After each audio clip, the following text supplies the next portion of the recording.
Assalamualaikum, marhaba, sawol, salem. That's it. Which other languages do they have? Hola. There we go. That's my favorite one. Hola. Try to do good. And good morning. There we go. So wonderful to have you here this day for a very, very timely gathering. One, of course, of urgency. And we, before we wanted to do anything, we wanted just to usher in, the spirit of liberation. I was born and raised in South Africa, and when we resisted, right, settler occupation there and conquered it, right, it was the music that kept us going, right, and the drums that kept us going, and the rhythms that kept us going. So that just plays such a very important role in resistance, right? And so I'm Reverend Calvin Sauls, and it's so good to have you here. And I'll introduce some of our other co-hosts here. But I want to start off by just inviting Randy up, because he has another responsibility with the Isaac family that we have designated him to take care of. But Randy's with the Friends of Sabeel North America, and they are the organization that is sponsoring the national tour for the Blvd. And so I'm going to invite him just to share a few words of introduction and talk about what FOSNA is about. And then after that, Danny, my comrade from South Africa, who's a master drummer, is going to just lead us into some drumming, so we can kind of just align ourselves, with the pain and the destruction going on right now, and align ourselves with the spirit of power, possibility, and transformation and liberation. That's what it's about. And then we'll take it from there. Okay? And as you can see, it's going to be participatory. So you've been designated as African drummers right now. Okay? So act like one. Let's show appreciation to Randy as he comes to this.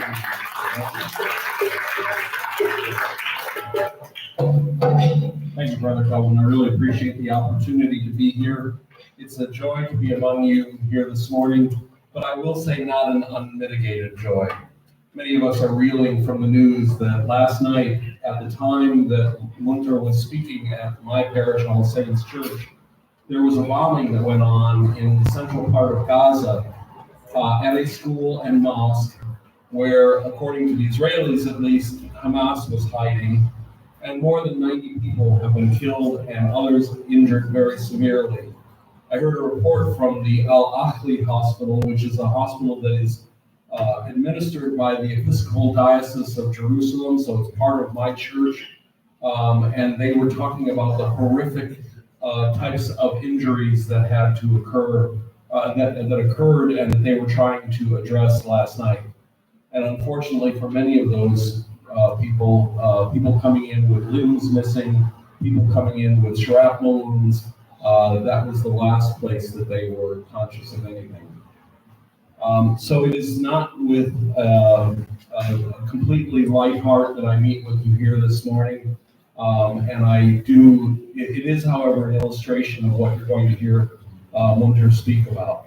Just a word about Friends of Sabeel North America. When you have any kind of an organization that starts out with Friends of, you know that there's a parent organization somewhere else, and that is Sabeel in Jerusalem. Sabeel is an Arabic word meaning sort of a water course or the way,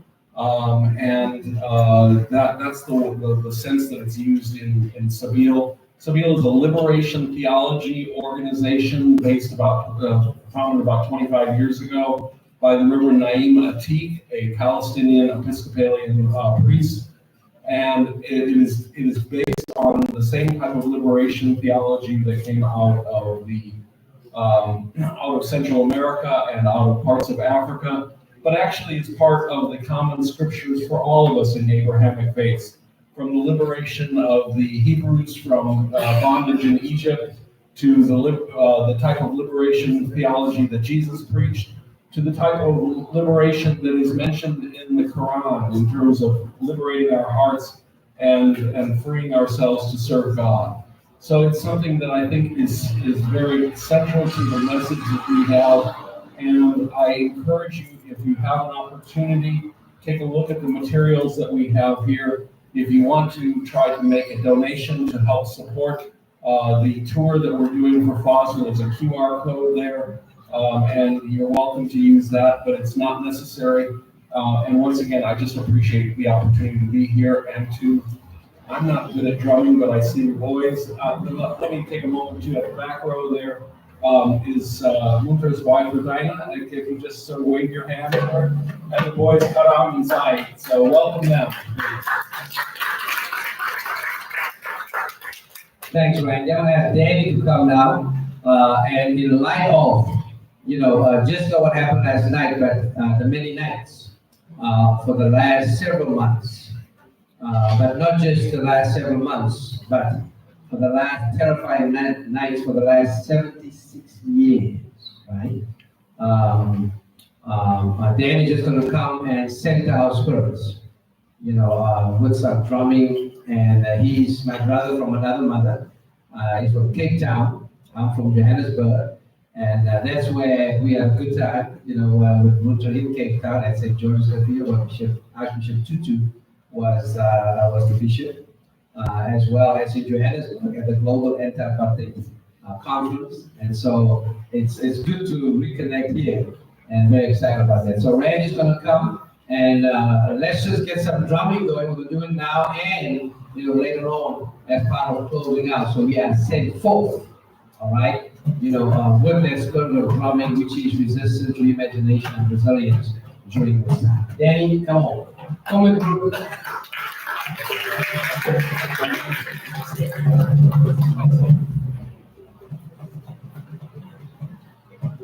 Good morning.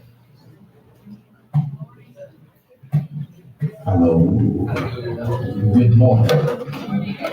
Goedemorgen. That is our decree in Afrikaans in South Africa. Goedemorgen. Goedemorgen. Thank you, Reverend, for having me. Coming from Cape Town, South Africa, growing up in apartheid South Africa, where I was tear gassed when I was in my first grade, and I thought that was what school should be like. I thought that was normal. And sometimes when I wasn't tear gassed, I felt like I need a fix because something is wrong with my system. And only later to realize that that was not normal. And thank God, at least we've seen the light on our side in 1994. But what kept us was music. What kept us from the streets was music, and a strong leader in my father. He said, no, I'll send you all to church, even if it is Monday to Sunday. But you will stay there. And music really kept us. And what I want to do today is just transfer how I was raised and how music played a part in my life and so many people's lives in South Africa. And what we have in front of you is called a JB drum. It's spelled D-J-E-M-B-E, and it means to communicate. That's the meaning of this drum, the djembe drum, from Africa. Now, before I'm going to teach you how to play, I would like you to pick up the drum and start playing yourself, because this is not a concert where I play and you look at me and say, oh, that is beautiful. No, you are the band. So pick up the drums and start playing whatever comes into your own mind right now. Let's go. I can't hear anything. Let's go. Whatever you want to play, just bang the drum. Come on, boys. I'm going to hear you guys. Come on. You get me better than that. Let's go. Let's go. And if you don't have a drum yet, please, let's all be powerful this morning. One more, let's go. Okay.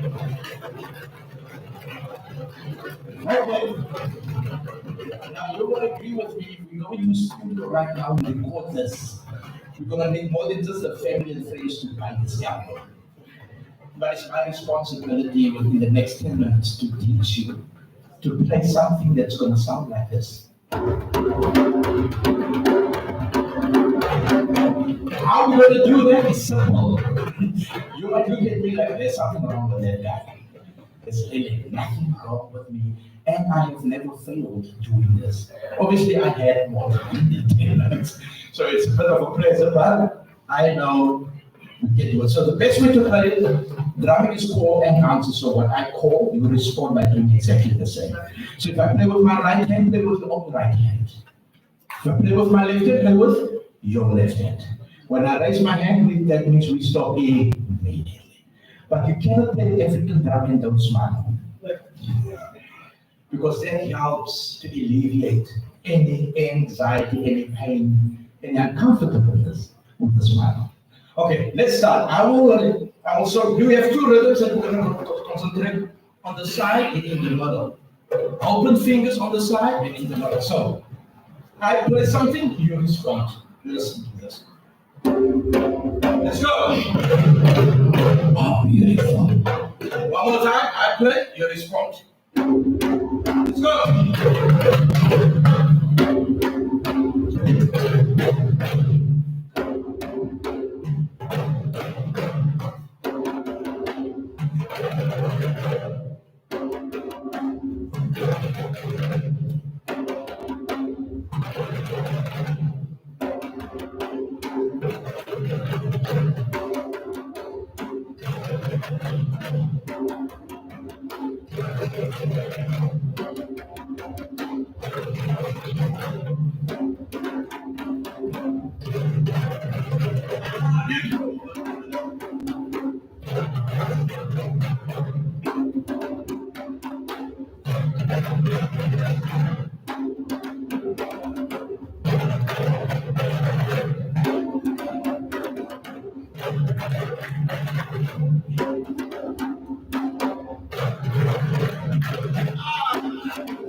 This one I need you to follow with your right hand on the drum. Play with me your own right hand on the drum. Let's go.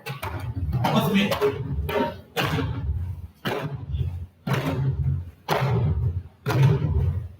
Left.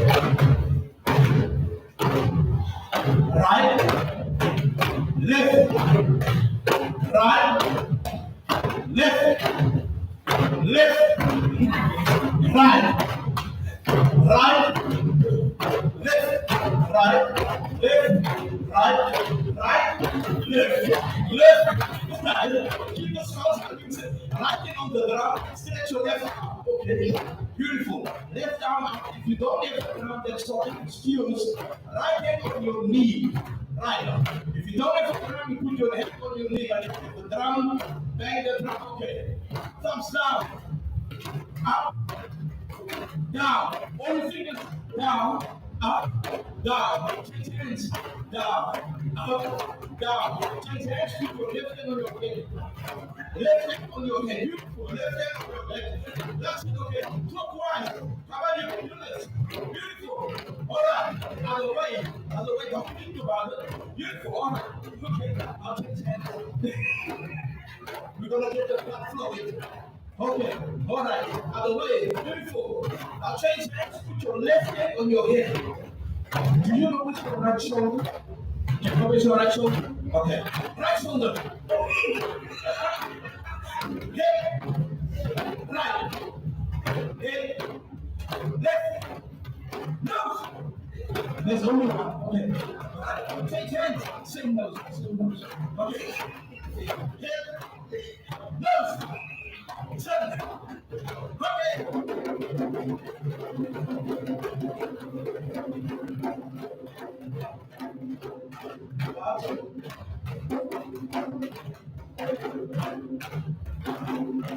Beautiful. There we have it. You got it? You got it?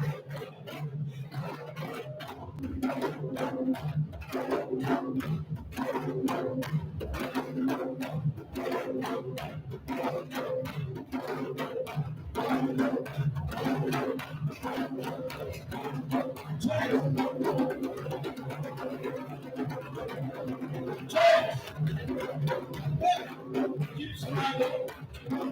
Keep smiling.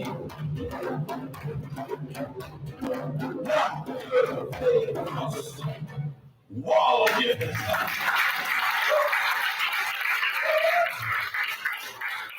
So it's possible if we put our minds and our heads to it. If Martin Luther King said, if I can feel it, if I can achieve it. And we had to hold fast to their dream in South Africans, even though it felt like it's never going to happen. We had to hold fast to it. And today, for my brothers, as tough as it might sound, we see the light. Even though it is still, the light is very dim. But we've seen the light and it's creating there, and it's work in progress. And I'm so honored to be here and to be part of this. I'm going to finish it with a drum solo, and I hope you will appreciate this. And I'm going to hand over to you, my brothers. God bless you.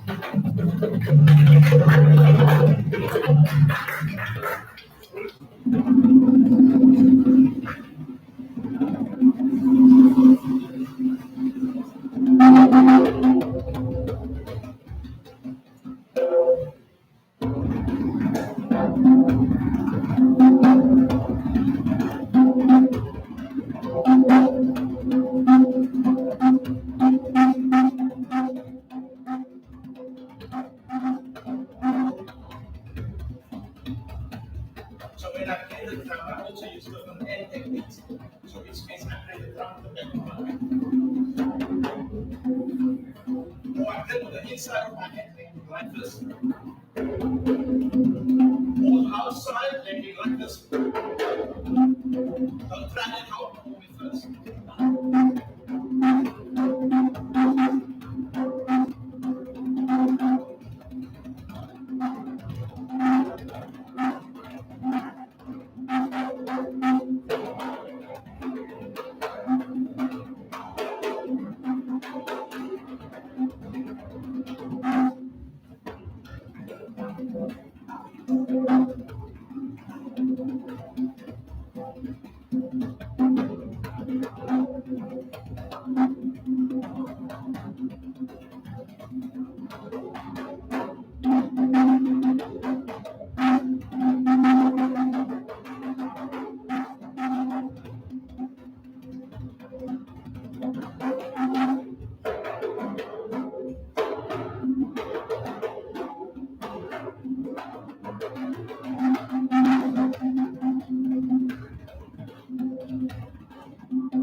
Come on, y'all. Let's give it up. Let's give it up for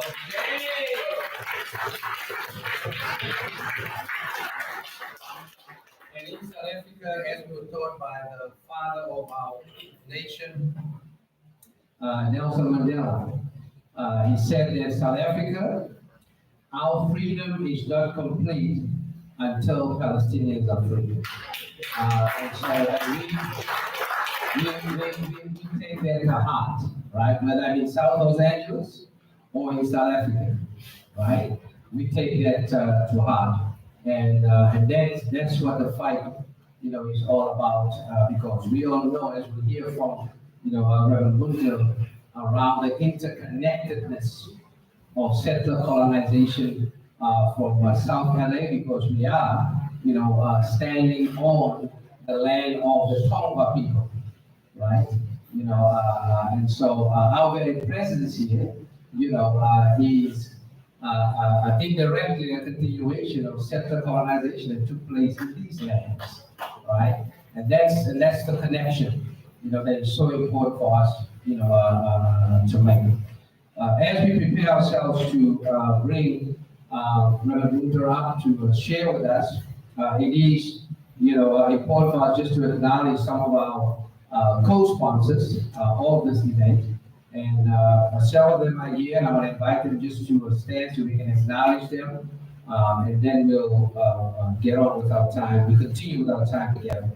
And so let me invite from the Muslim, from Impact. That's how I always say Impact. Salam is here. I'm going to ask Salam just to stand. All right. And Salam is another brother from another mother.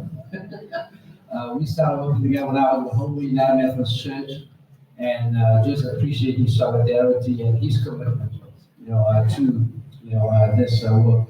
The Strategy and Soul Center here, our host, Canada Martinez is here.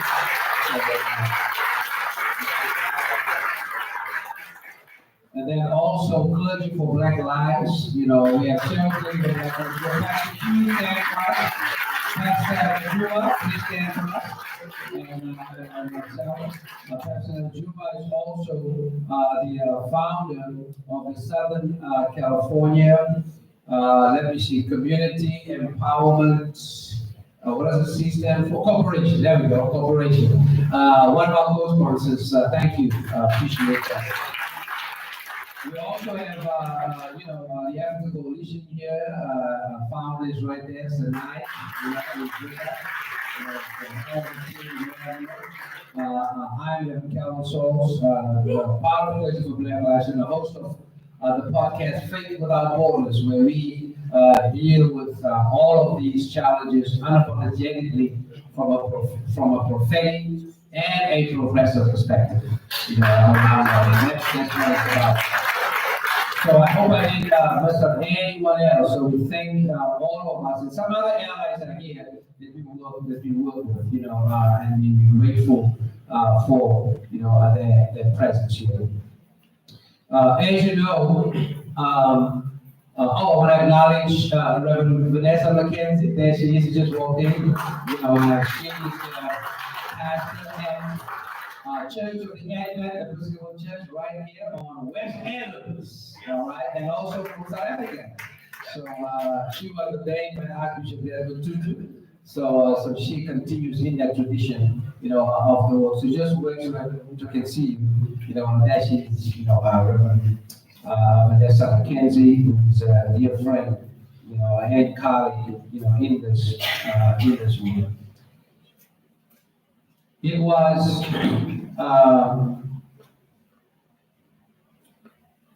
this past Christmas when all of us were trying to figure out, how do we celebrate Christmas, right? That some colleagues from South Africa, mentors of mine and friends, mentors such as Frank Chikani and others, are also the, reader from the St. George's Episcopal, Church Cathedral in Cape Town, pulled together a delegation to go and say, we want to spend Christmas in Palestine. Because that's what Jesus would do, right? And so they went during that same time, and as that was going on, Reverend Munterisa and his congregation were trying to figure out how do we celebrate, right? The birth of Jesus Christ. in the midst of the destruction and the devastation that was going on. And he decided to preach a sermon, Christ in the Rock, that literally went viral. Because I think, Reverend Munter gave us words, right, to articulate what we couldn't articulate. And those words were embraced by a global interfaith movement, because then it wasn't about just, right, being Lutheran or being Christian, right? As I talk with, my interfaith friends, they realize that that's a word, that was a very, very, prophetic word that we needed to hear, that spoke to, the spirituality, right, with which empire continues to operate around the world. I had the pleasure and the privilege of meeting, Reverend Isa when I was home in Cape Town. He came to preach, at the cathedral. And I was there with some partners of mine from Jackson, Mississippi, founders of the International Museum of Muslim Cultures in Jackson, Mississippi, out of all places, Jackson, Mississippi now. They're doing the work right there, and was glad to have them as guests and partners, there at that worship service. And then we went on to the global anti-apartheid conference that took place in Johannesburg, that Reverend Frank Chikani led that host team, to facilitate, and we were able to spend some more time there with the broader delegation that came from Palestine to that conference. That conference took place with the assistance and the guidance of Kairos Palestine, and we were proud, privileged to follow their lead, in terms of how not just how we conducted that conference, right, but also South Africa's stance, at the ICJ, and that stance will continue unequivocal, as we, even though we have a new, administration, the government stand hasn't changed, nor has the people's stand changed in that. So it is a joy to welcome to South Los Angeles, the corner of Martin Luther King Jr. Boulevard and Crenshaw Boulevard, the heart, right, of the resistance here in Los Angeles, where the mayor and his city council has chosen to be silent. Shame. And not, take a stand and call for ceasefire. But it was important for us to create a space, for you to come and speak to that deafening silence, resonating from, the office of Mayor Karen Bass and from the city council, of Los Angeles, around that. Your silence has punctured the credibility of the progressive movement, and through that, in so many ways, it has punctured the credibility of the prophetic movement here in Los Angeles. Shame on Karen Bass. Shame. And so with all of that, please help me welcome, not too far from where dropping is going down, the Mud Park, one of my favorite spots. And Muta's family is going to go to the Mud Park in a few minutes, hopefully to enjoy what's happening there. I'm going right after this, but the spirit that's happening is going down here in the Mud Park, also known as Africa Town, all right? It's a joy to welcome, here to the Strategy and Soul, Center, Reverend Munter Isa. Let's welcome him and celebrate.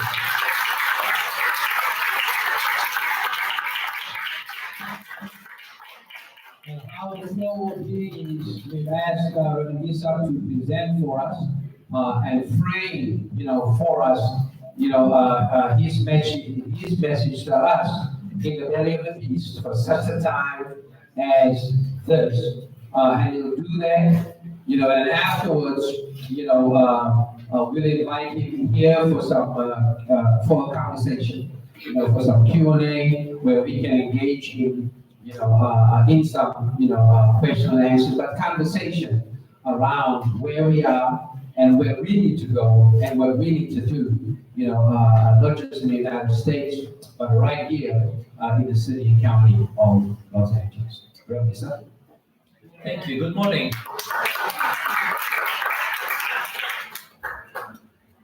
Jesus said, "Blessed are the peacemakers, for they shall be called children of God." It's good to be here, yet it's hard. And I've been on a tour for the last, I forgot by now, 10 days, speaking in churches and meeting amazing people like you. And I say it's been hard because we're still calling for a ceasefire. And literally yesterday, as I was speaking, my phone beeped. 100 people died while they were praying.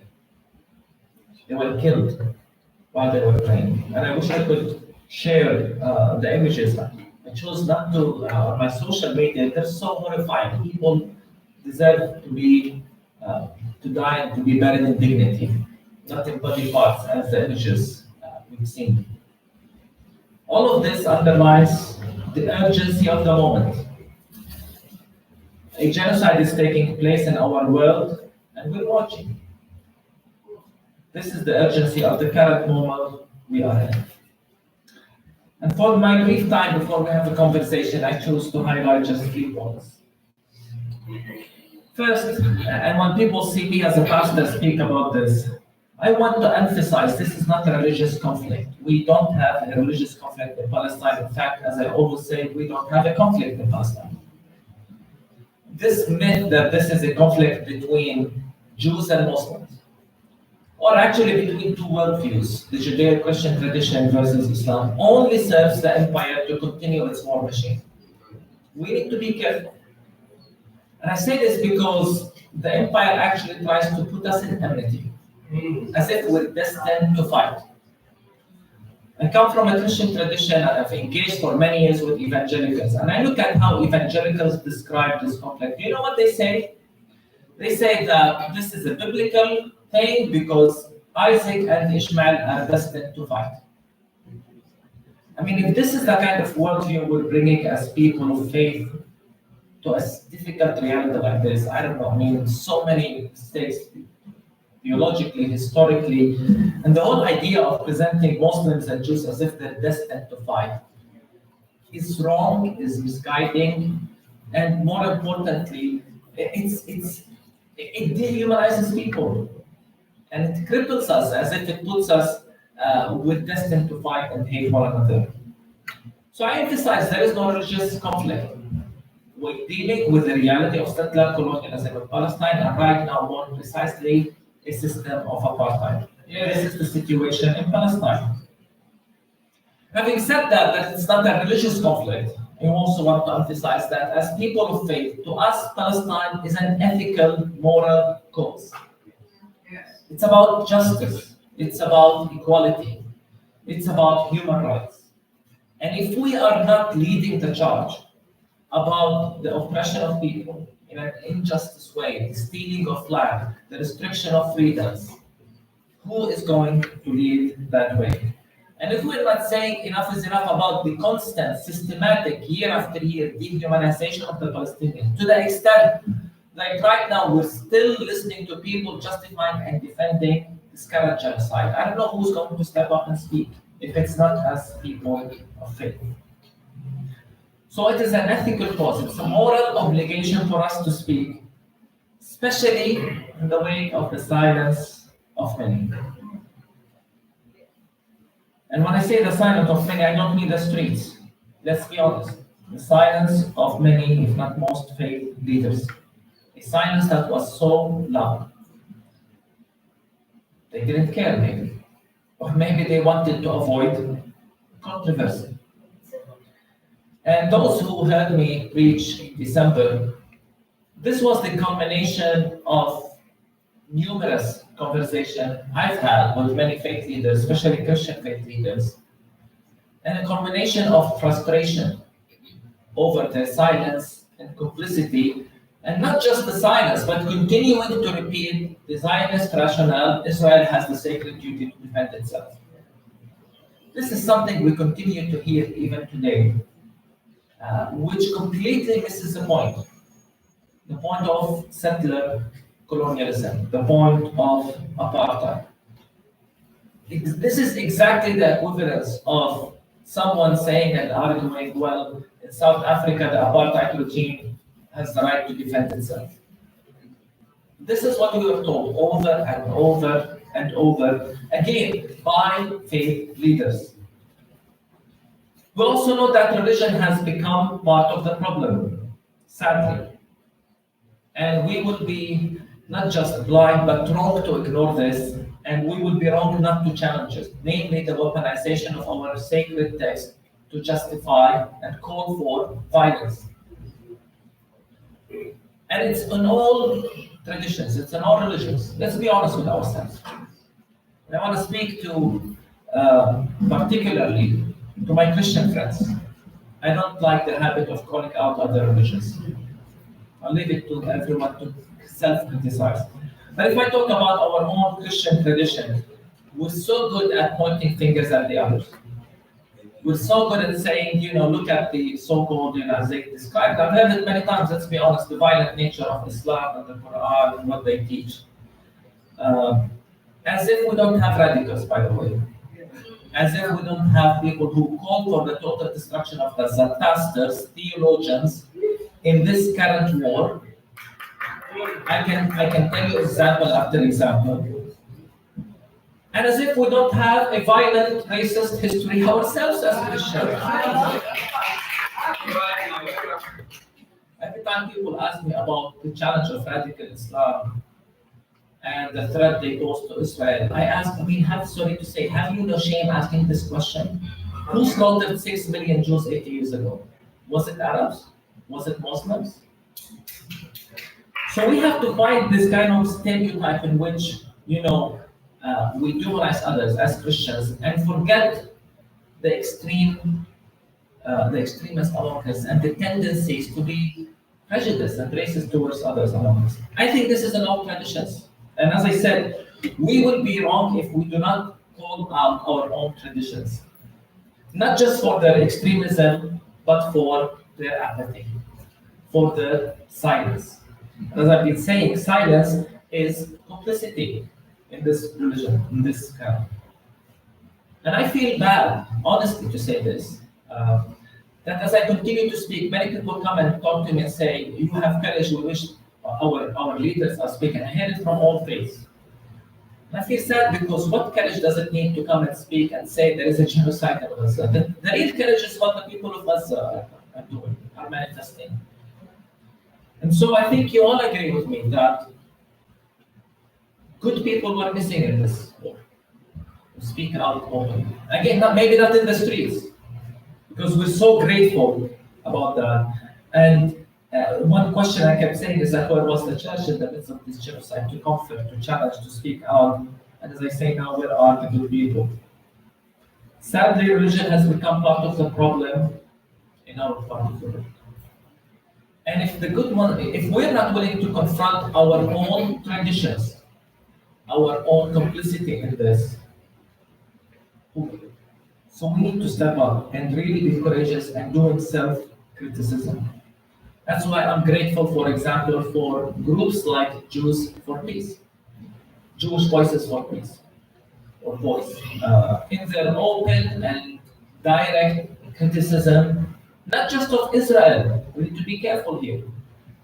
It's good to say, it's very comfortable to say, well, Israel is not a perfect state, they do mistakes. As I always hear from liberal faith leaders, we can criticize Israel.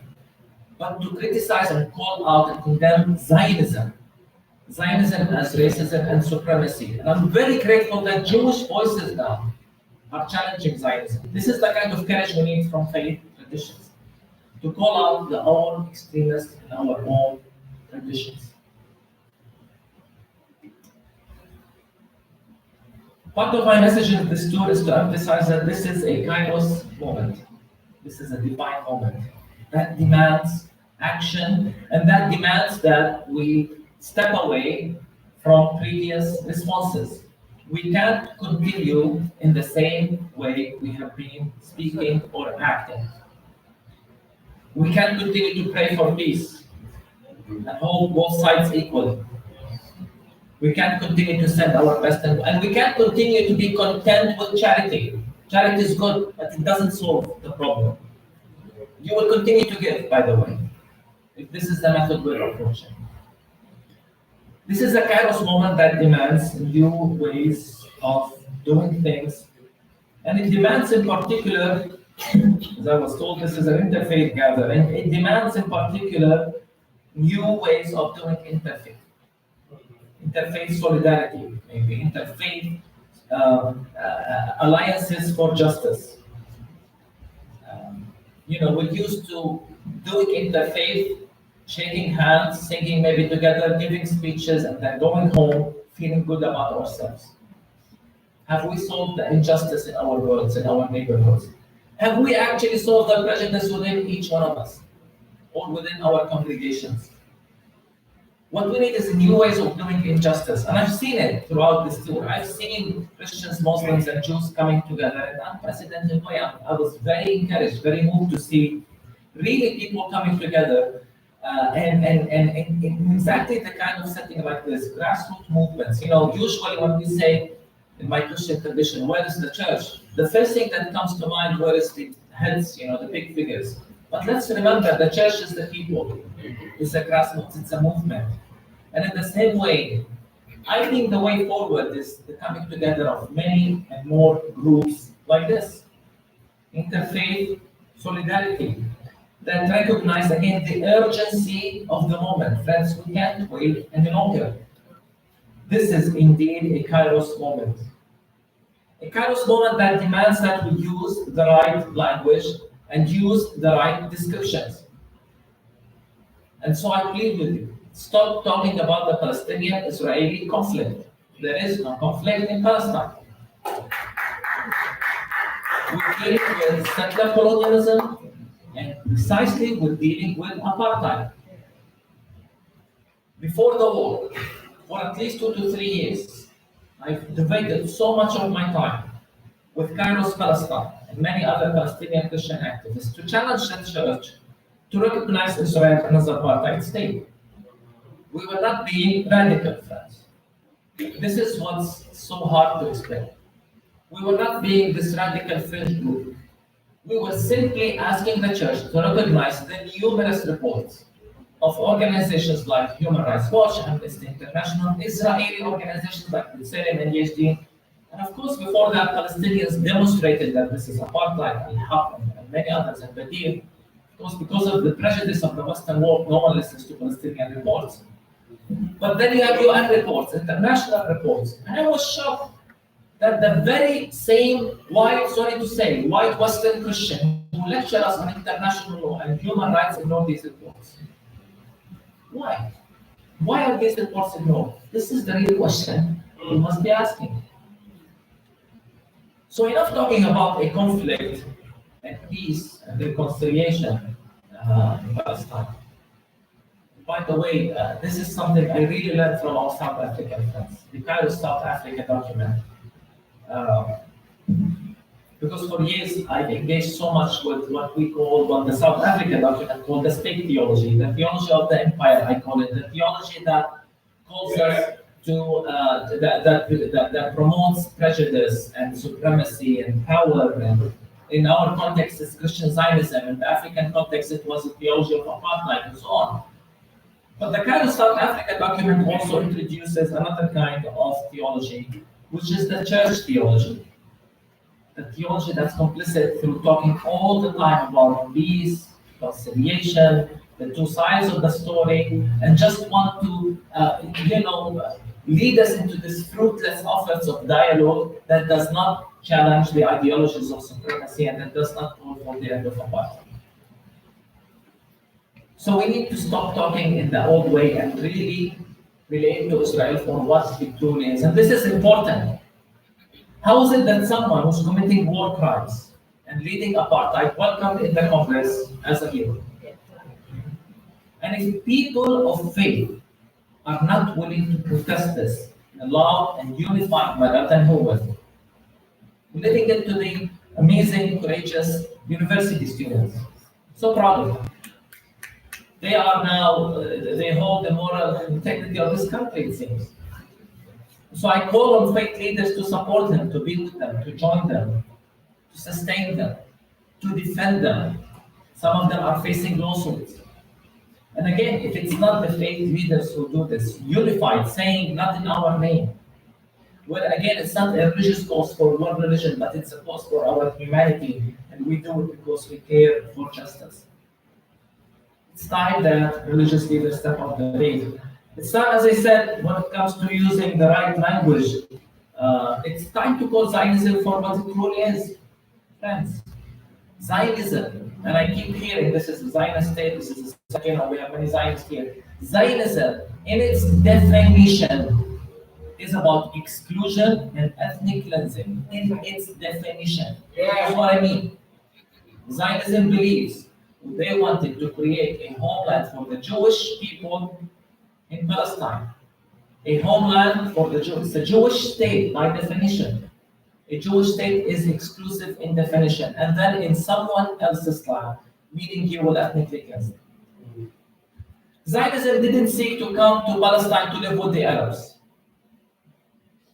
In the past, Jews, when they were persecuted from Christians, they would take refuge with the Arabs and Muslims. And that was accepted, that was fine.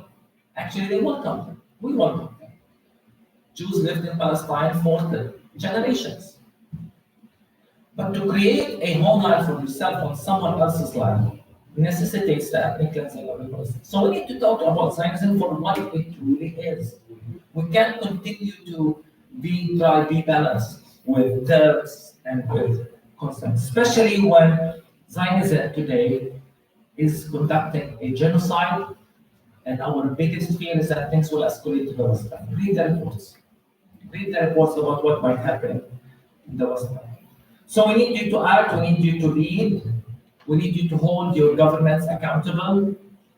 You know, many times when I speak in the United States, I have to remind you that this is a different situation than if I speak in any other country, for mainly or at least two reasons. First, Israel cannot do what it's doing in Gaza or in the West Bank without your money, without your tax money. Are you okay with the way your tax money is being spent? If you're silent, that means you're okay. If you're not protesting, that means you're okay. If all you say, well, I'm not happy with that, that means you're okay. And in the same way, Israel cannot conduct this war if it wasn't for the constant political cover and support from the United States, all the way to vetoes in the United Nations, or to stop the call for a ceasefire, whether in LA or any other city councils. So these are people you elected. And if you are not willing to hold them accountable, again, then who will? So Americans cannot say, well, it's not our cause. No, you can't say that, because it's the people you elect and the money you pay that empowers and enables this genocide. You might think this is not fair. I think it's not fair if you don't speak, if you don't make your voices heard. So this is my message to you today. And believe me, there is so much at stake that depends on your leadership. Whether it's the future of Palestine and Gaza and our region. Who knows, by the time we finish this meeting, how many people more would have been killed. But it's also our collective humanity, our collective human conscience. For if we are okay with a genocide being broadcasted live to the world, something is wrong with us as a humanity. Something is wrong. It's about our credibility as people of faith. Believe me, people have given up our religion because of us. I've heard it from so many. Again, I'm going to criticize my own tradition. You know how many people told me we left the church since the war broke? People are traumatized. We're not leading. We're not providing answers. Actually, many times, we're adding to the problem. we're adding to the polarization. We're adding to the extremism. So there is so much at stake. Let's act. And precisely, let us help the world imagine a different way. In the same way, the civil rights movement was an interfaith movement. I hope that the movement, and in the same way, the whole world united to end apartheid in South Africa. It is due time for the whole world, people of faith from different faith traditions, to unite to end apartheid in Palestine and to end this genocide. Thank you.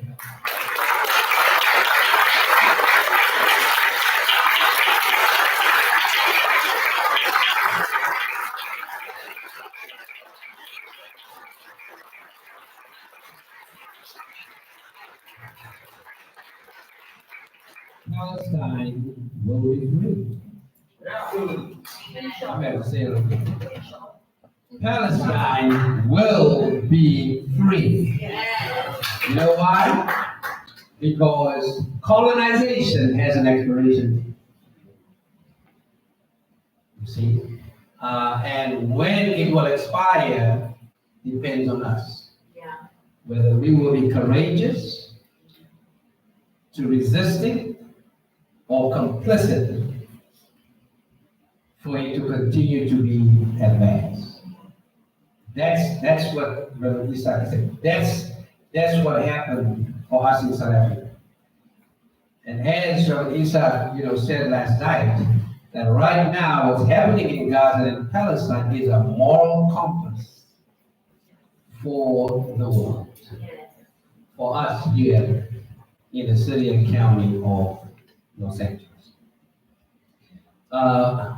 I mentioned to you that the music played a very important role for us, right? So I'm going to ask, Usmani, who is a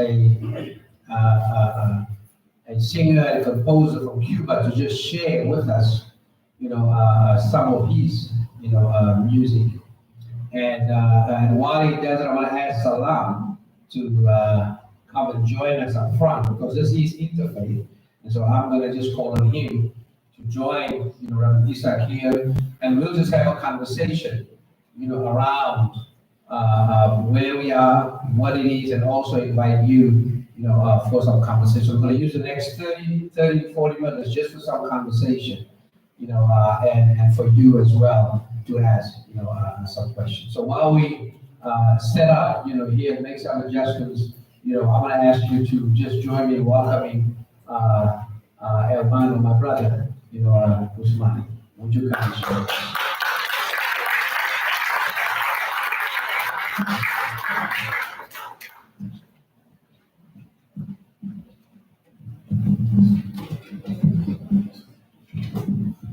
Good morning.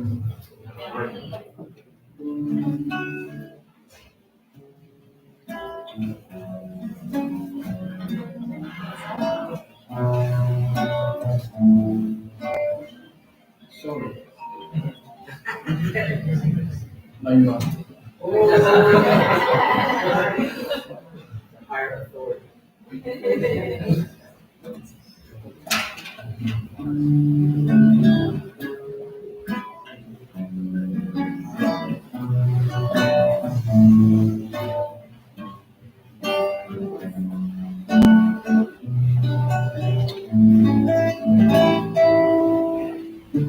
Vaya Gaza de caracoles que revisen con tus mares cristalinos, peregrinos con la diosa azul marino,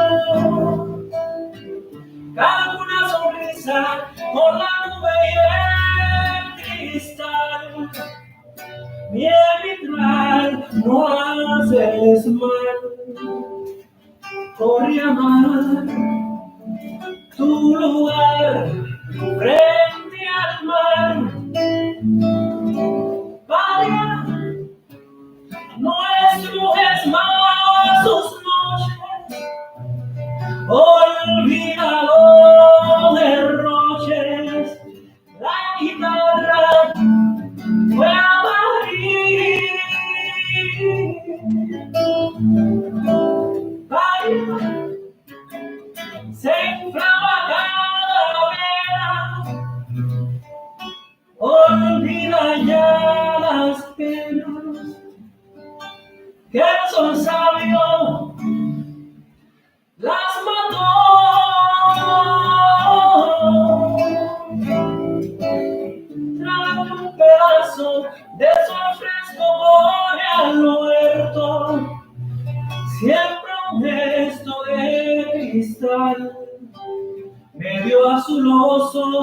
no duermas en el reposo.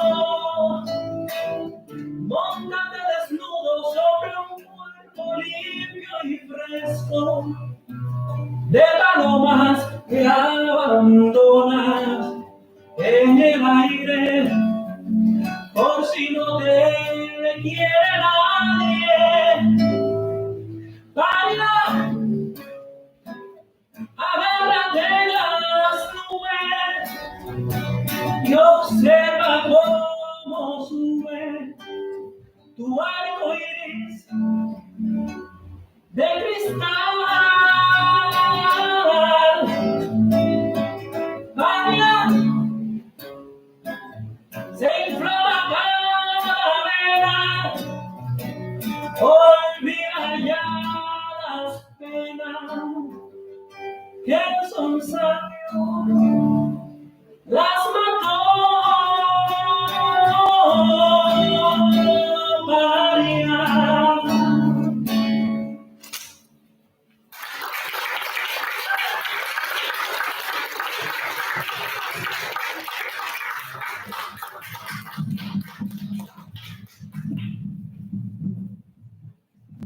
Someone asked Salam to come and join Reverend Isa.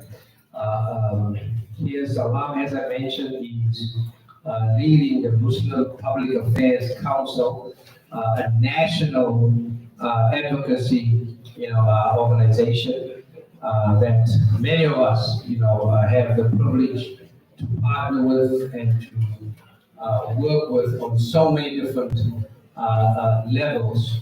And I'm gonna invite you, to just maybe share a response, to kick us off, or share just a response, to what Reverend Isaac said. Then I'll have a few questions, for them, and then we're gonna, open it up, for some questions from you around that. So, Salam.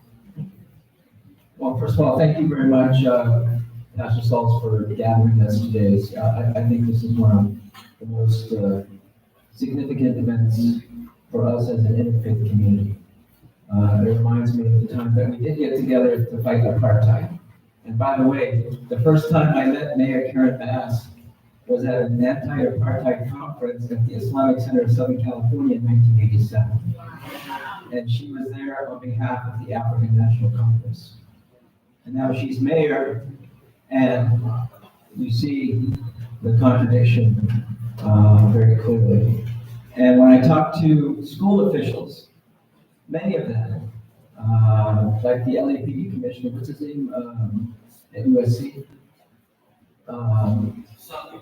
Errol Southers. He would tell me, yeah, I used to occupy buildings when I was a student.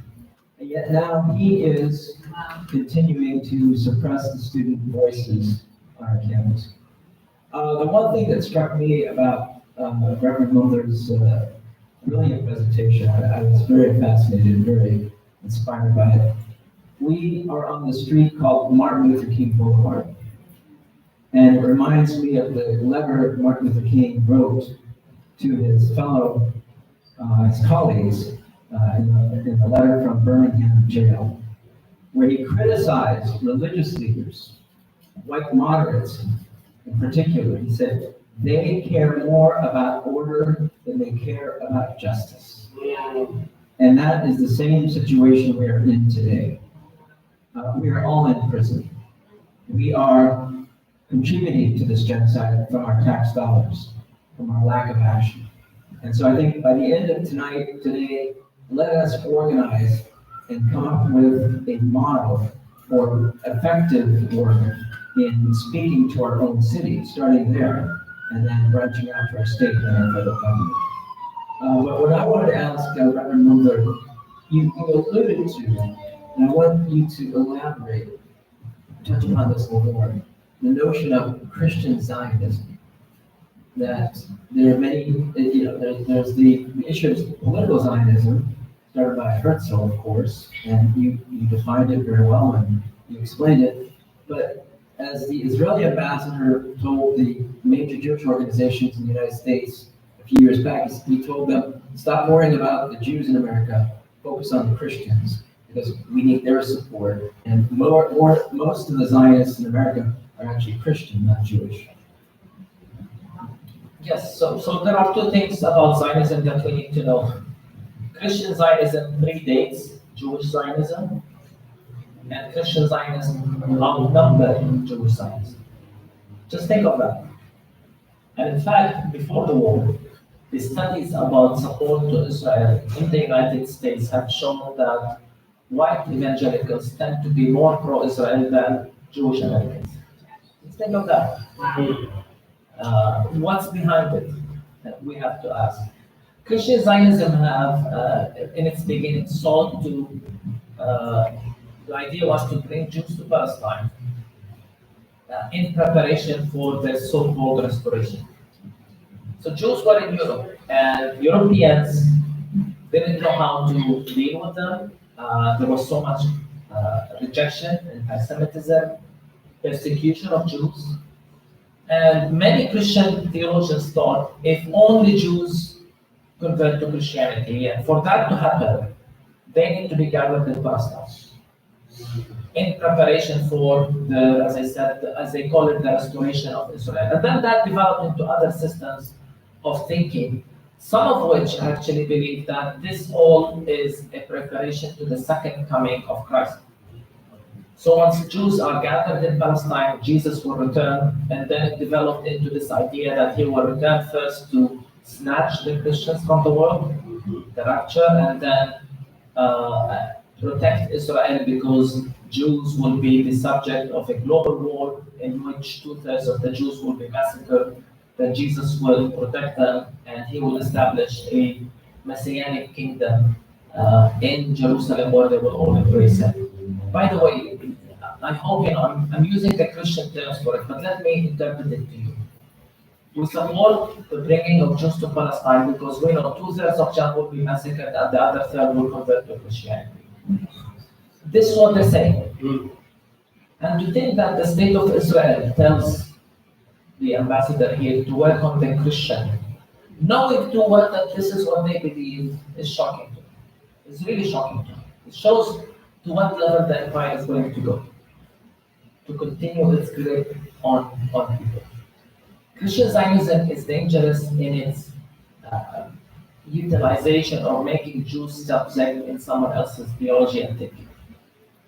It's not really in the best interest of the Jews. It's not really in the best interest of the peace. Some of the most militant Christian Zionists in this country, for example, Christians United for Israel has 10 million members.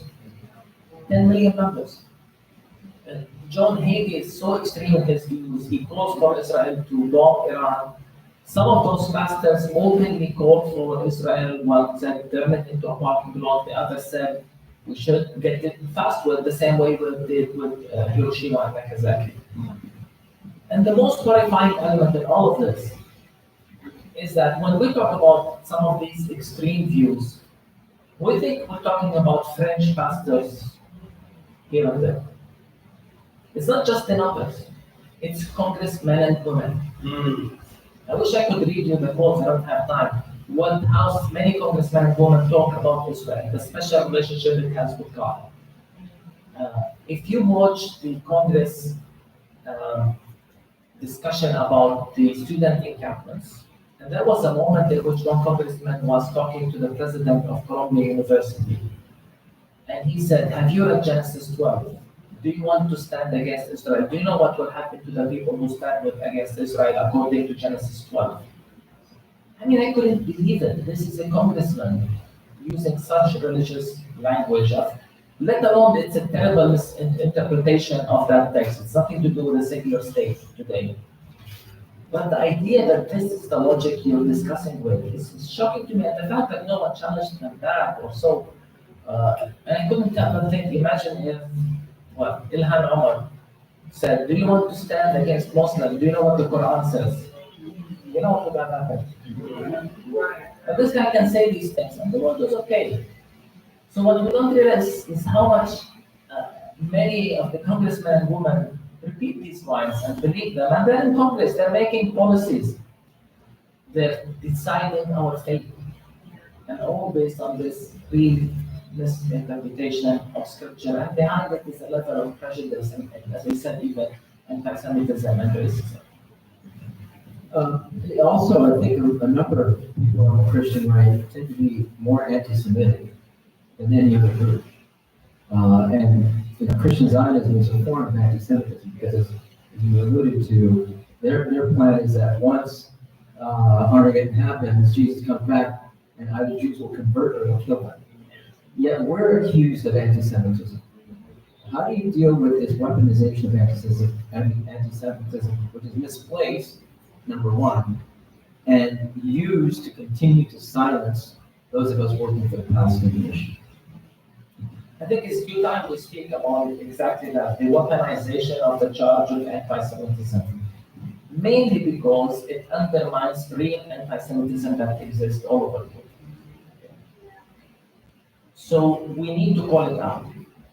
And I think when people fail to challenge the, for example, IHRA definition of anti-Semitism, and I'm grateful for alternatives like the Jerusalem Declaration. This is when it all begins. And when we are, again, allow ourselves even to be naked. I speak to pastors here. They are afraid to talk for the charge of being. And I say, I'm racist, I'm anti-Semitic. It's like, no. So why aren't you speaking? This shows how much this charge has crippled a very honest discussion about what's happening in Palestine. So clearly it has been weaponized. I think it's important that we call out Christian Zionism, as you said, because there are strong elements of anti-Semitism even within Christian Zionism. I mean, someone like John Hagee, who is the head of Christian United for Israel, has written, I think, or preached how the Holocaust is a sign of God's judgment against the Jewish people for not embracing Christ. He still meets Netanyahu. He's still celebrated. He's still a hero to, among Christian Zionists. The things they say, the attitudes they have even towards Jews, are all indications of, so many times, as you said, point to clear anti-Semitism. And again, the hypocrisy is shocking. If I, as a Christian pastor, Palestinian pastor, say, I predict the day in which 2/3 of the Jews will be massacred, my goodness, I will be called anti-Semitic. But the white pastor from Texas can say, don't tell me it's not racism, and don't tell me it's not power. It's not the power of empire to control, our terms to control who's good and who's bad. And then finally, again, let me repeat what I said about anti-Semitism. For Europeans in particular, and Americans to call us an anti-Semitism as Palestinians, I mean, the audacity you have you no shame? Have you looked at your head? You don't look at the mirror. Did we massacre 6 million Jews? Are we responsible for the inquisitions? And then you come to lecture us on anti-Semitism, really? So, friends, we need to stop being afraid and defensive all the time. We need to stop being defensive and call those racists out, especially when they try to silence us. Last thing, you mentioned that we have to criticize our own faith. I can't leave without criticizing Muslims, especially the Muslim Arab countries who have betrayed the Palestinian cause over and over again. It took a country thousands of miles away, South Africa, to raise the issue in the international court. And not a single Muslim Arab country. So I feel closer to the country of South Africa than I do to any, Saudi Arabia or even Iran and any of those countries who have just made it worse for the Palestinian issue.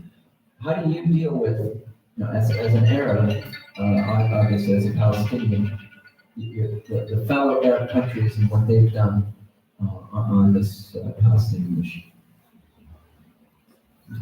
I think you described it perfectly right. We feel betrayed. We feel left out by the Arab countries. But we know that it's not the people.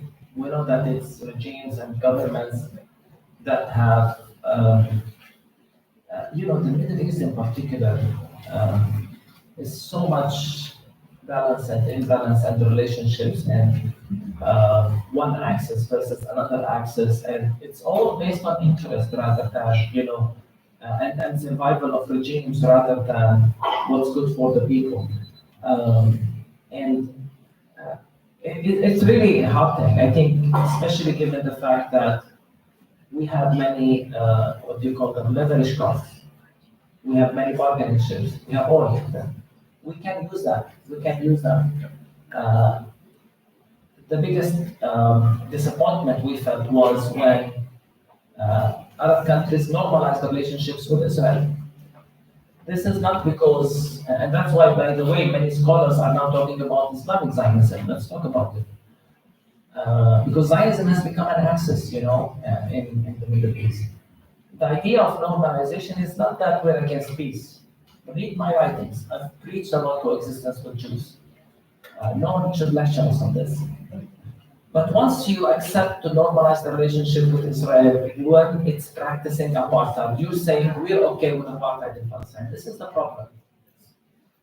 And given that, peace is in the interest of all of us, why aren't we using this again as a bargaining chip to pressure Israel to sit on the table and strike a deal with the Palestinians?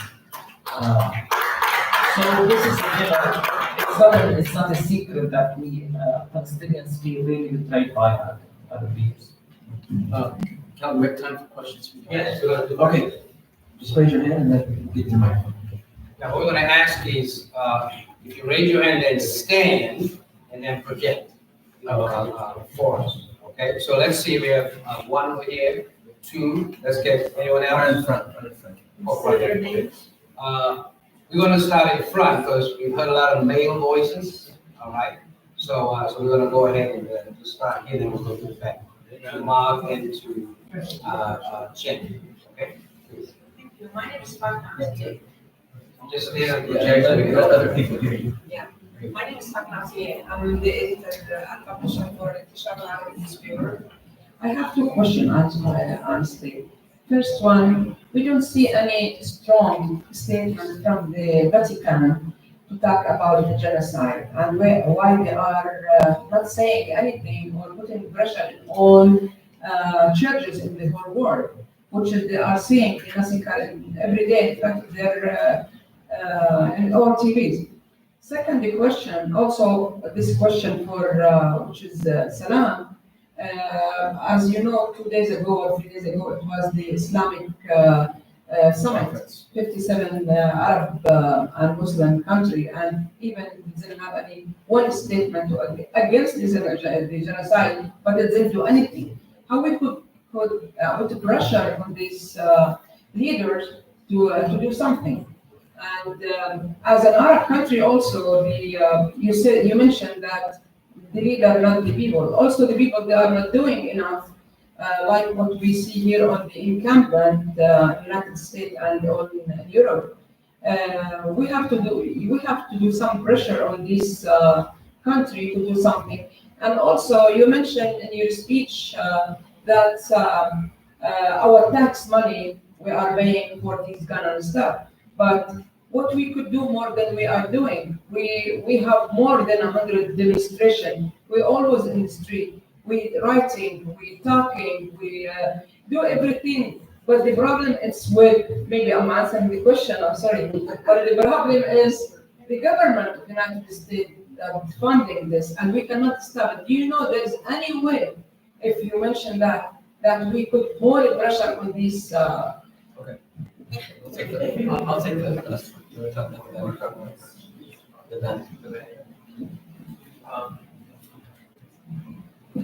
The Vatican has spoken, maybe not loud enough, or by some measures not loud enough, but they have called, the Pope himself said it's terrorism.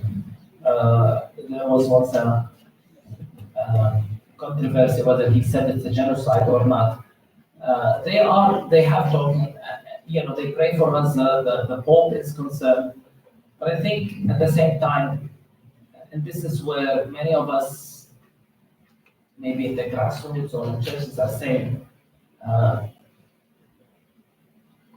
think the mainline church discourse is still one of peace.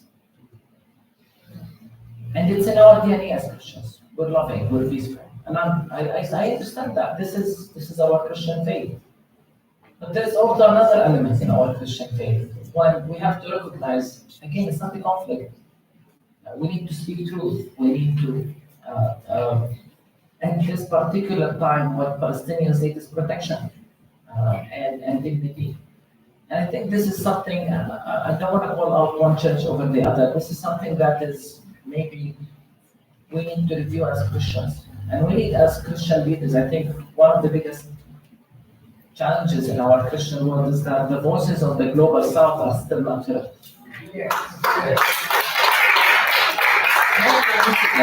That it's not only the South African country that the South Africa as a government that led the ICJ, but it's no coincidence that the first solidarity delegation that came to Palestine when we made the call in Paris was from South Africa. And it's not coincidence that it's the South Africans who actually would come to us and say, to us Palestinian Christians, you're too soft, there's apartheid, why are we praying for peace? I remember these conversations with Frank all the time and with Moss. So I think the church, the global church needs to listen more to voices from the global south, voices from places of oppression. And we also need to remember that we're always concerned, I said this yesterday, I say it here, about the leaders, what they say, forgetting that it's actually the people who demand or who speak. I think leaders will reflect what people say most of the time. So if we're not speaking out enough and demanding from our faith leaders and political leaders to speak up, they will continue with what they're saying.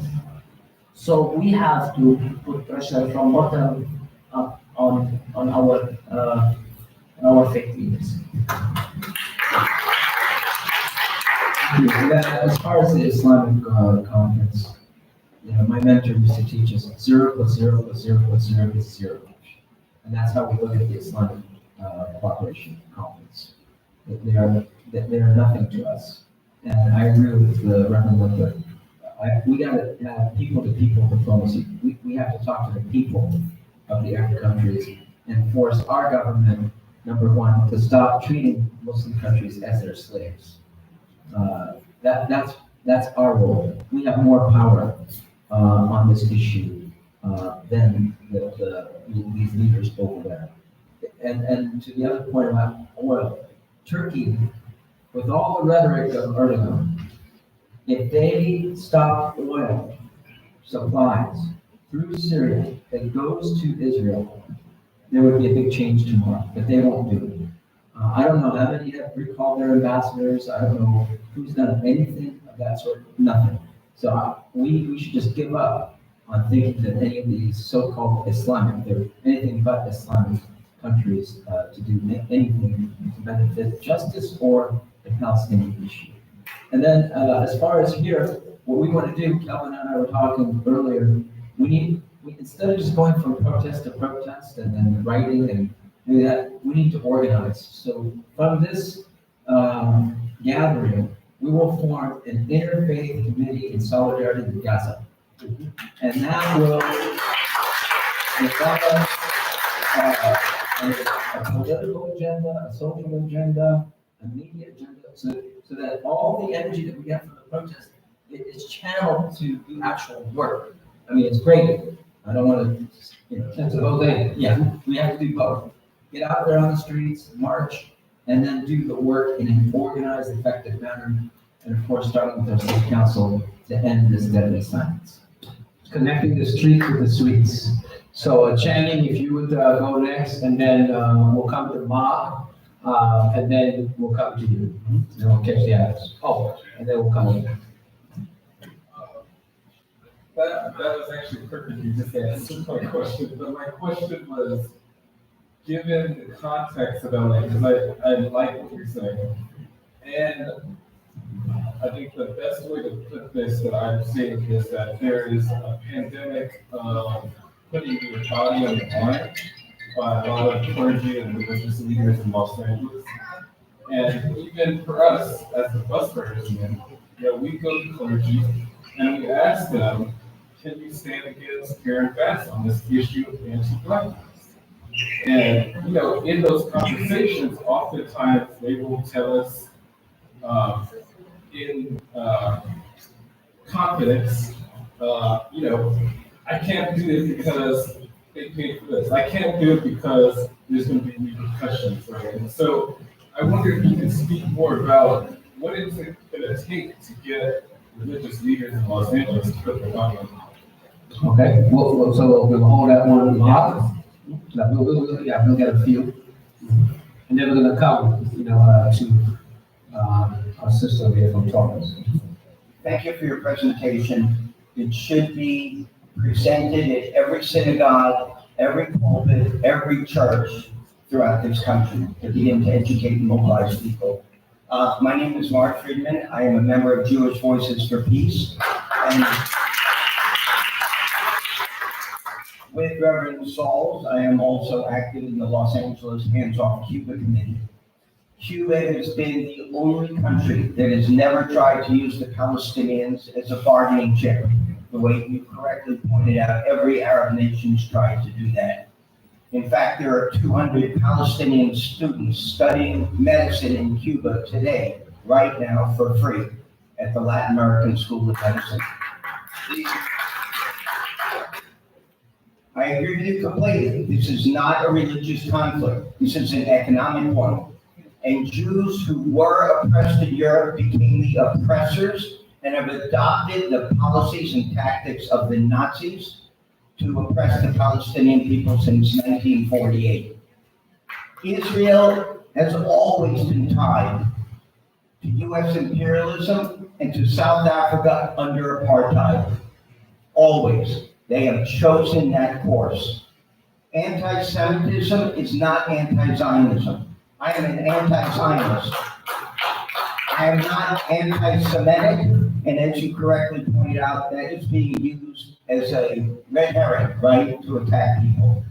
Lastly, I want to say that I agree completely with the need to organize. I think we should focus on a demand like end all U.S. military aid to Israel, which is something that we can have an impact on, like we did during the war in Vietnam. Thank you very much.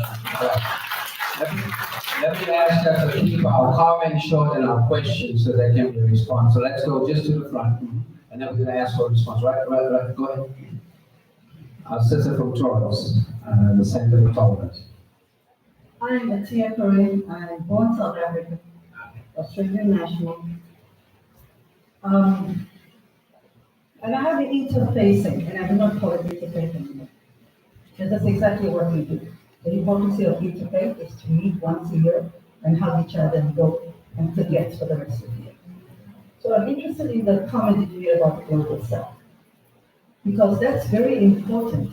If we look at what capitalism or the capitalistic, imperialistic ideology that condemns and condones will leave out the global south.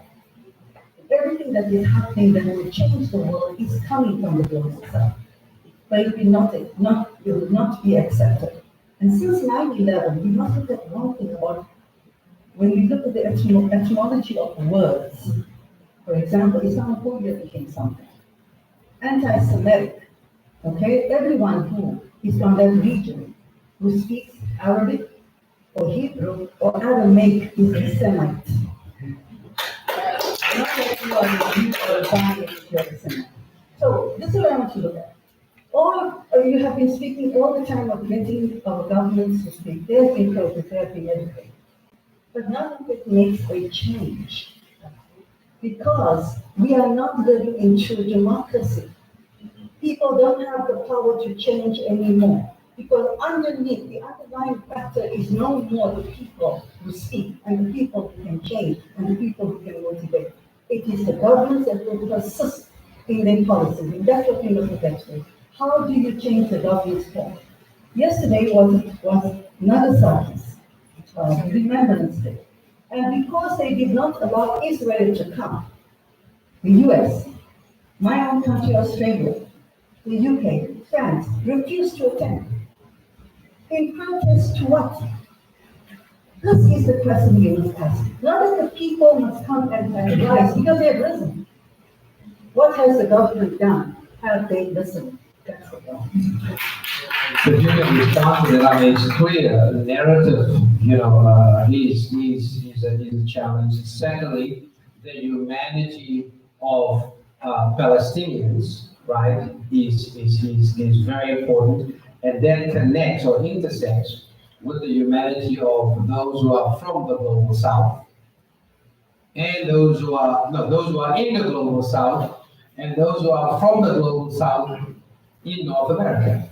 Because this weekend is also the anniversary of the death of Mike Brown. You see, and that is because of the other aspect that goes with settler colonization is, military and or police occupation. You see, in terms of that. So how do we, I think, challenge the narrative, and that narrative is about inhumanity, while at the same time, also continue, to challenge, right, governments and those who represent those governments. I mean, when Netanyahu comes to the White House, he greets President Biden, by saying from one, Zionist to another Zionist. That's literally what he said, right? And nobody, says, anything, about that. I think that's part of just that pervasive, so any response to that, and then we'll take a few more questions. Yes, a question. No, just make some comments, maybe not directly responding. I truly appreciate the comment about the economic feature of the conflict. It's an empire. It looks different, but it's an empire. The weapon trade, the relationships, Biden was very clear. If Israel did not exist, we would create it. Yeah, because we need it as the United States. So this is important because this shows the importance of economic boycotts. This shows that what I've been saying. I mean, you can protest at the state as you want. If you're not impacting the pocket, we're not going to make a difference. So that's why, the BDS movement, when they made the call in Palestine 2005, this is one important way forward. And I think this can make a difference even here. The other thing I wanted to say also is about democracy in the United States. Let me tell you as an outsider, I'm not American. I keep asking myself, how is this a democracy when the candidate with more money always wins? The candidate who gets more support from AIPAC seems to always win. Did you know that Kerry Bush, to defeat her, they invested $8 million? This is a democracy? The same in New York. And the same in New York with Jamal. So the question about how to make a change and how to govern, your government will not change unless you elect a new government, unless you work with the grassroots. And if we're really talking about the masses of people, and the masses of people are not going to elect someone who doesn't take money from AIPAC or other corporations, this is the real problem. So, it seems to me we're good at complaining, but we're not good at putting money. We're not good at uniting behind a candidate. And by the way, it can happen. It can happen. Summer Lee in Pittsburgh defeated AIPAC because her campaign was truly a grassroots campaign, to the extent that AIPAC decided we're not going to even try. So it can happen if people unite together and really build these alliances. It can happen. So. Many times I think we're just complaining, but there is things that can be done, but it takes time, it takes effort, and in some cases, it takes money. And, you have to play the game as it is in the United States, unfortunately. And time is currency. So let's go, I see a couple of hands on this side that will come on the side. So we'll take 3 and then we'll get a response. So again, brief comment, question. I want to thank Strategy and Soul for hosting this. All right. And I want to thank our guests, recognizing Mr. Mayati I'm of Sikh background, and my community has suffered all kinds of, especially after my mother was martyred to those, with the Muslim and Arab communities, we have suffered immense hate crimes. And as a young Sikh student through American University in the late 90s, we went to West Bank, have gone to Mallah, etc. I had grown my beard a little bit.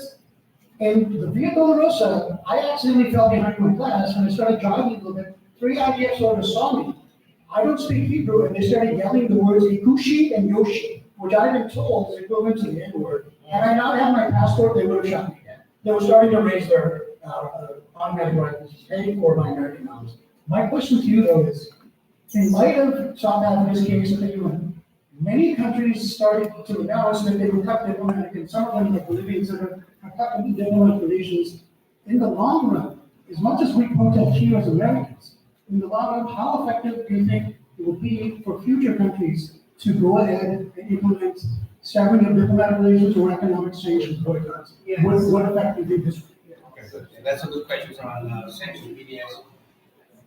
But that's James. First of all, I want to thank, this has been wonderful. But I want to make 2 critiques. The first critique is clarity of language. The language in the conversation among progressives is up here. You hold the mic down low. Yeah. Let's speak. The language and the language of progressives is up here. Oh, you want me to go there? I don't mean it. The language of the people are here. Okay. And so if we want the people to get more involved, we have to begin to speak the people's language. Okay. And one of the things that's consistent across Zionism, across any people group that is not white, is white supremacy. I refuse to call white evangelicals Christians. They are white supremacists. And we must understand that Christianity has been hijacked by white supremacy. What it means is whiteness is God. And when you believe that you are God as a human being, then you can justify all of what has happened, the genocide, the apartheid, and even when we depend upon governments to change. We're in the same situation as Black people in this country, even though we've had the civil rights movement. South Africa is apartheid by another name. And so what we have to begin to do is take control and crash the white monopoly capital that is controlling this world. And how do we do that? That is my question. How do we do that? And are we really, really willing to do what is necessary in order for that to happen, or are we going to do what we always do? Take a little something on the side and feel a little something. Language and some more economics. So let's come over here. Yeah, and then. Thank you, Pastor Isaac, for being here, Pastor Rose. Just a couple of comments and then one question. Pastor Isaac, this is not the only moment that religious community has been silent. Right. Before the killing of George Floyd, the religious community was silent for Black Lives Matter. Unlike the civil rights movement. The homeless population here, 40,000 to 50,000. Big failure in society, including us as a religious community. 50,000 people living on the streets. Silence.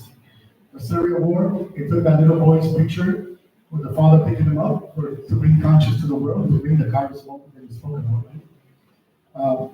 So, you know, sometimes many times the religious voices have been missing, including right now. I want to ask you just two more things. A quick question. When you say Kairos moment, which is God's moment, why did you say that? Can you expand a little bit about that? The other thing is, and it was said that the Jewish people became the fire earlier. With all due respect, I want to say it's not the Jewish people, it's the Israeli government. So I want to separate the Jewish people. As I said earlier, the Jewish people became the fire now. no, it's the Israeli government, not the Jewish people. I said what? Somebody made a comment earlier that it was the Jewish people who became the Pharaoh now, the oppressor. It's not the Jewish people, it's the Israeli government. I want to appreciate this. Earlier, it said that. Okay, so that's just. Anyways, my question is about the Kairos moment. Why do you elaborate on that if you can? We're running out of time, so we're gonna take all the questions now, and just to say, Zionism has hijacked Judaism, just like Christianity, just like apartheid hijacked Christianity. Let's be clear about that. Yes. So thank you, Pastor Isaac, for making this very arduous journey. It's not easy to do. You see yourself on the line, your family to do what you're doing.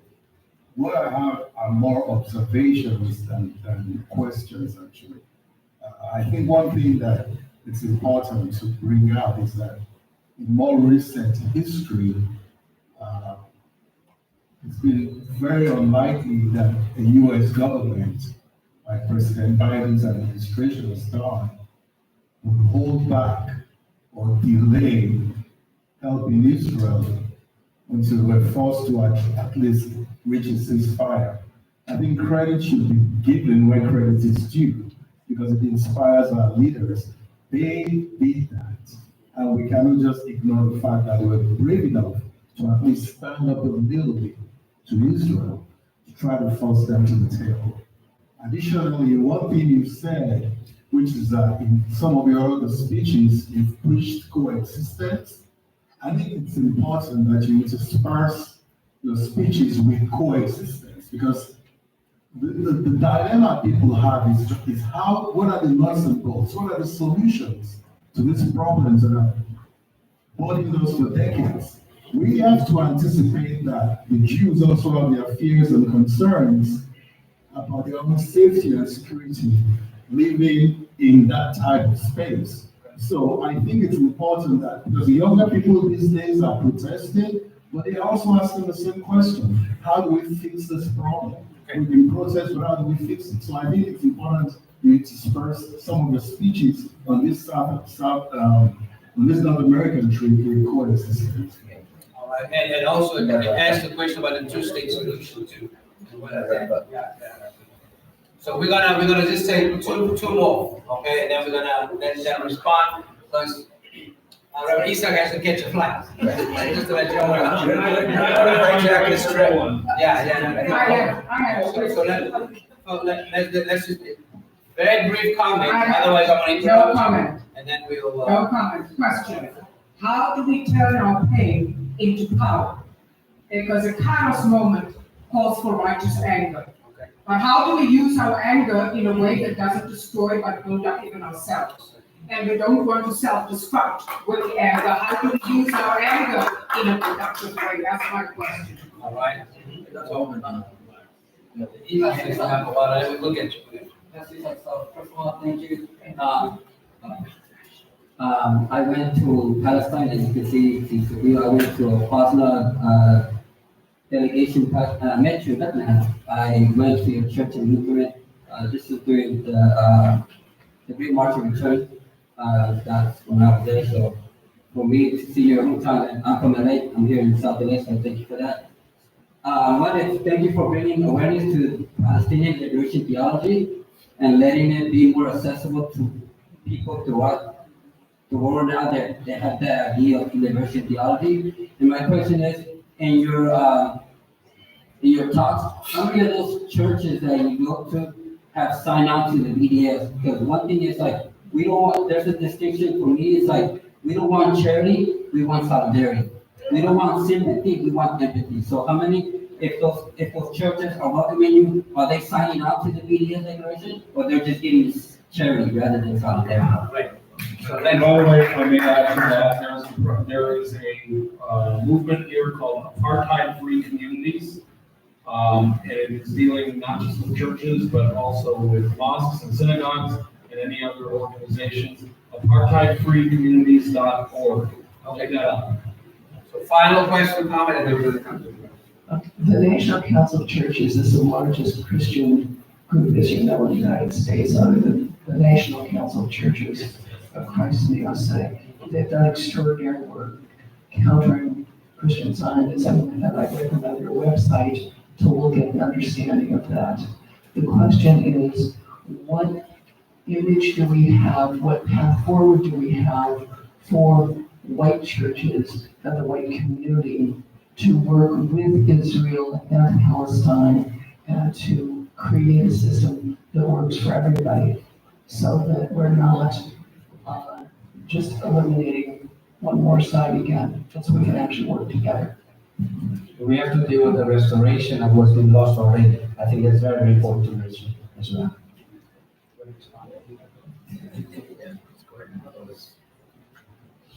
So many questions. Okay, the question quickly about boycotting Israel or sanctioning Israel. I'm fully convinced right now that Israel will not, I mean, they created an apartheid state. This is what colonialism does. They said, we will not give you a two state. I think Israel must be forced to sit on the table, and they won't do it unless they are isolated, sanctioned, boycotted. Unless they realize that we can't go on with subjecting Palestinians to apartheid, and only then they have to decide either give us a piece of land for our own state or one state democracy for all. The only way to bring Israel to the table right now is for them to realize they have no other alternative. As long as they continue to enjoy political cover, and as long as no one, they don't have to pay the bill, they won't come to the table. It's very clear. It's a very clear equation. So that's quickly. Second, about white evangelicals, was our friend who. Yes, white evangelicals. Believe me, from experience, many times they don't even see it. And some have changed.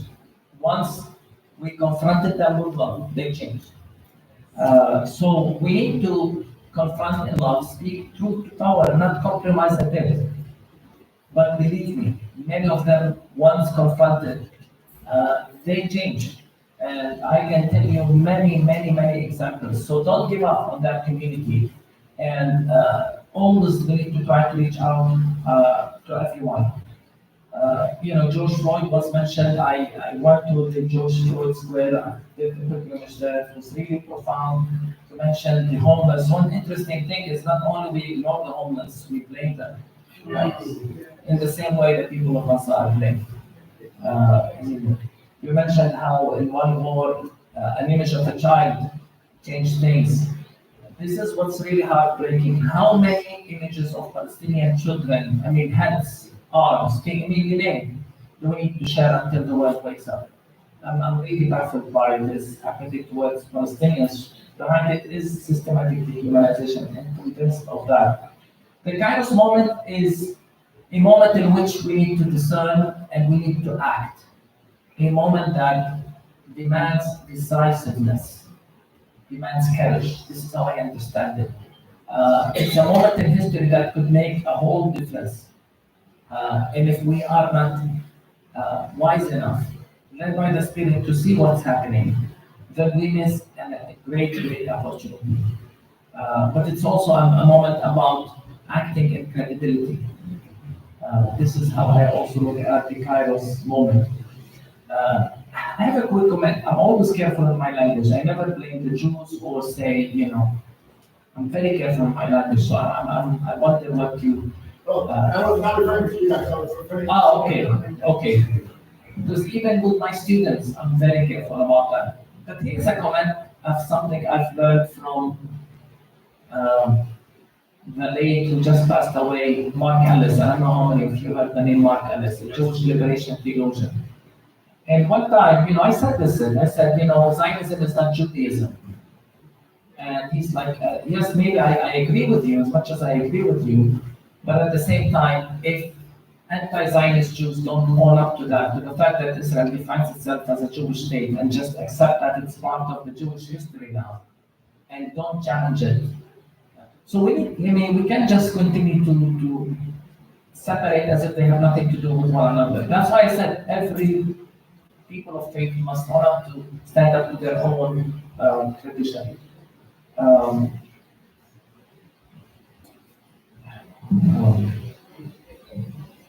I'm not sure the United States ever stopped sending weapons to Israel. I didn't understand that comment. It's still going. I think even today I got something about $35 million. Even with the human rights abuse. Yeah. Even with, now Israeli, concerned Israelis are showing the leaked images of Palestinian hostages being raped. And Harris says, I'm speaking, and sends, Biden sends that. So please, let's not kid ourselves with this, moral grounds as if the Democrats have higher moral grounds. They don't. The reason I said this, I have many liberal, progressive friends who always talk about Christian Zionists and John Kennedy, and I keep saying the worst Christian Zionist we have right now is Joe Biden. So we need to talk about this. Coexistence, go read my books. I talked about sharing the land. I talked about my dream of my children having Israeli friends. We said it, we preached it, then we accepted the two-state solution, 22% of the land. It's not us who have a problem with coexistence. It's not us. Go talk to the Israelis about coexistence. And to me, it's right now, especially right now, it really comes across as insulting when you talk to someone going under a genocide. Why aren't you talking about coexistence? Maybe that's not what you meant, but this is the whole time we see. Why didn't you talk about Jewish fears? Because they're eliminating us, they're erasing us. They have been erasing us for 76 years. And we still want me to address their fears. They don't see me. And I have to say their fears. They don't consider me human. They're debating right now in the Israeli society the morality of starving 2 million Palestinians. They're saying it's moral. These are Israeli politicians. And we have to talk about coexistence. So we need to really unsettle this imbalance of power before we talk about coexistence.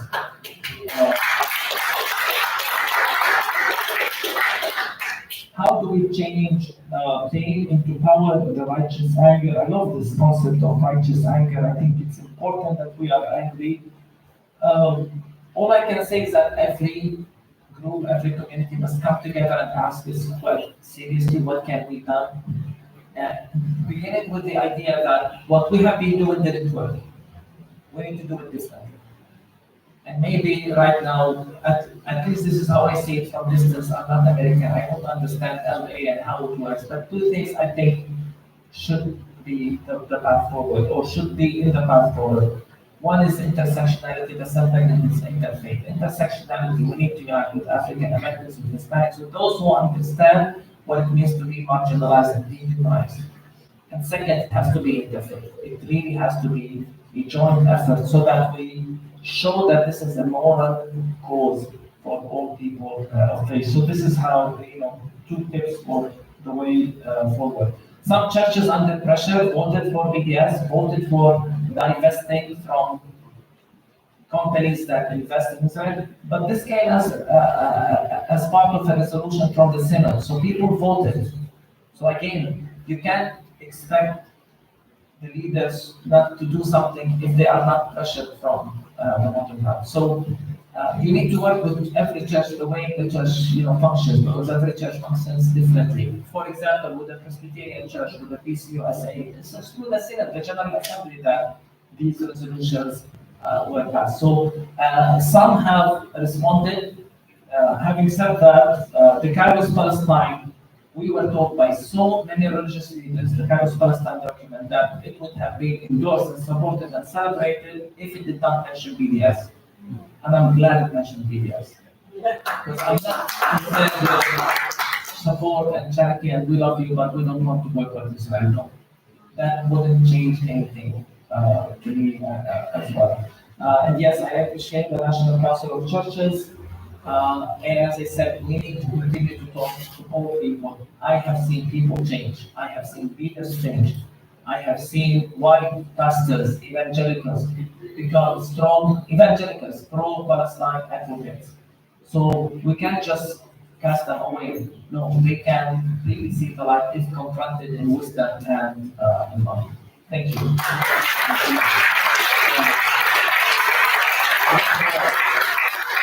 Back to the topic of today, and really appreciate everything Reverend Muhammad has said. Everything he said is spot on. Our task now, okay, we work on what we can control. The first order of business is to end the silence and the fear in our own congregation. There should not be a single church that says, oh, we can't talk about this because we're afraid. We can't use genocide. We can't use apartheid. We can't talk about BDS. I mean, if Jesus himself came to that door and wanted to talk about what's happening in Palestine, they would shun him.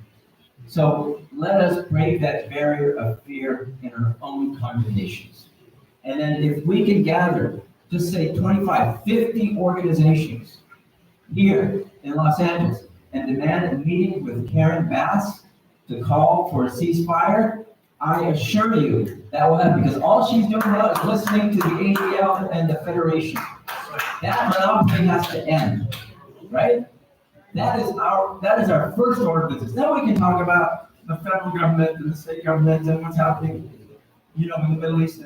But let us break that barrier of fear here. Lastly, if it weren't for Palestinian Christians for 2,000 years and for the 1,400 years during Islamic civilization, there would be no Islamic civilization. When Khalif Omar went to Jerusalem, he ensured that Christianity remained in Jerusalem. That is what we're talking about in terms of real coexistence. That's what we're talking about in terms of real faith. And we should go out, in the words of the Quran, good and evil are not equal, repel evil with that which is good, so that the one with whom there is enmity will become as if he is your closest friend and warmest friend. And I believe that's the word of Jesus. That's the Quran. لا تستوي الحسنة والسيئة ادفع بالتي هي أحسن فإذا الذي بينك وبينه عداوة كأنه ولي حميم. That is our order of business as we march forward. Thank you. We're going to set it forth in these a few minutes, and we're going to do it collectively. We will, Channing, I think, keep the space open for those who want to remain behind and do some more conversation, around how we organize, because several interfaith organizations, right, have been paralyzed and captured, right, into silence, and so, however, there are staff and board members of all those organizations who seek to do something and are doing something. In fact, some of them are here, around it. So we'll maybe spend some time a little afterwards, because it's on us now, how do we move forward. Initiate the letter and everybody can sign on to send to Sydney. We can do that, but if you want to talk more about that, you can stay behind. We have the space, talk some more, around it, because each side has to catch a flight. So I want to ask you, yes. I just wanted to say also, if you want to hear more of this type of thing from Pastor Isaac, please take a moment to use that QR code and make a donation that will help to fund his trip, and perhaps future trips for this, he and others who have voices, prophetic voices from the Middle East. Right, absolutely. Take your right hand and stretch it towards Pastor Isaac for me, please. Oh God of many names, we come now before you. We thank you for Reverend Munzer Isaac, his family, and we thank you for his congregation, and we thank you for all who are standing up for a just peace, with our siblings and our relatives in Palestine. Come now and be with him. We ask for protection over him, and we ask that you will continue to provide the necessary resources for him, with him, through us, so we can continue to be provide voice and vision to an end to occupation that's been going on for the last 76 years. So be with him, be with all of us, and be with all our Palestinian sisters and brothers, both in Palestine and in diaspora, as we walk together and work together towards being what we need to be while we are in the Blvd. We give you thanks and praise for this opportunity to be here and to continue to work together. And everyone say with me, Amen. Amen. All right, and Ashe.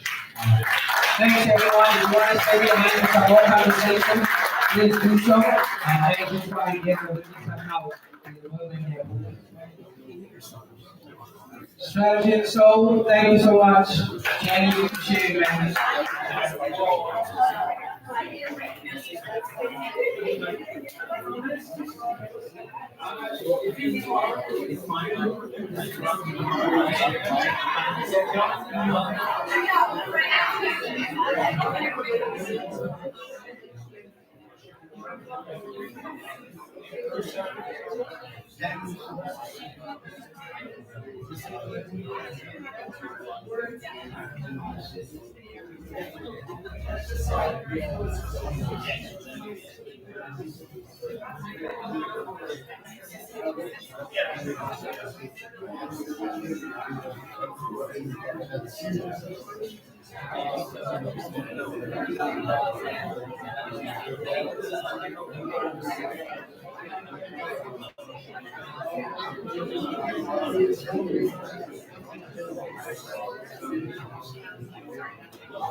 I had the opportunity to see him yesterday.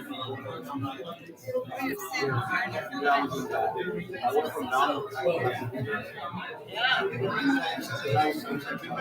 Jordan. I did not see him. I'm so glad they brought him into the city. Several months ago, Black Lives Matter meeting, which is just a block away. Meeting with BLM to talk about her budget. Asking questions.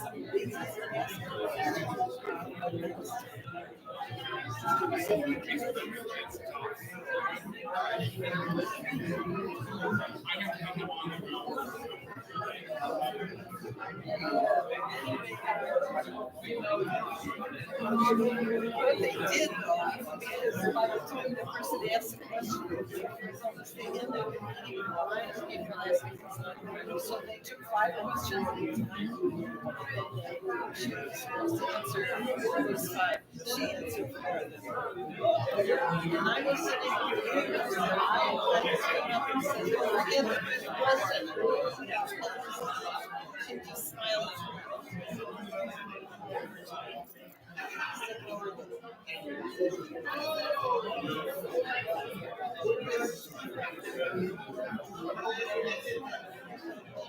So we have our work figured out. If we want to do that one, that's what they're waiting for us. I don't know if I even want to do that.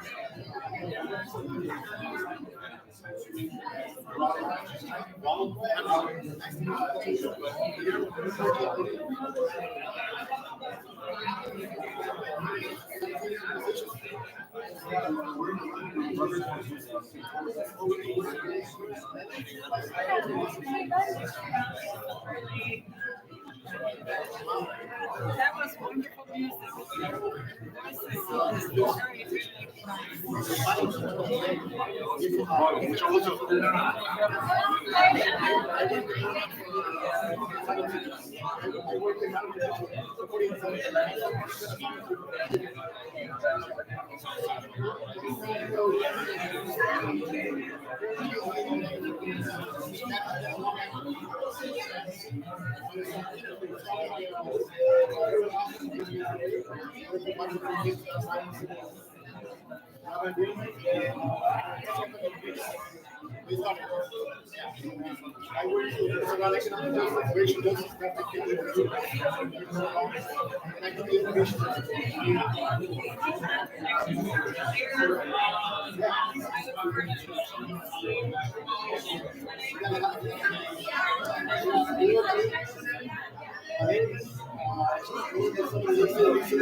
Worries is just leave from New York City.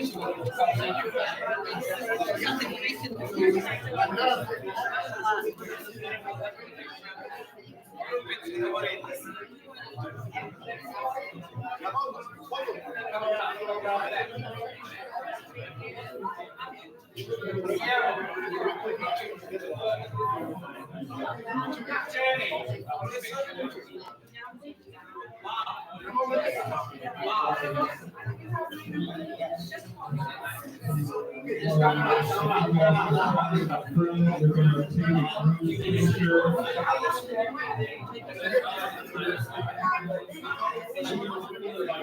Hello everyone, if you guys come to the front, we're going to take a group picture.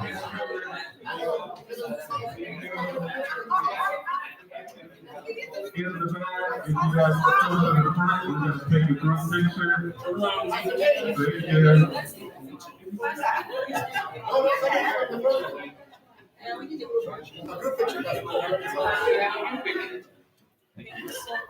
Just tell me when I gotta smile. Was this something anybody can take it? All right, let's see. No, not all the selfie. Somebody can take this picture. Other passes off. Everybody in? All right, hold on. Yeah, I see you guys. Okay, stay there, stay there, stay there.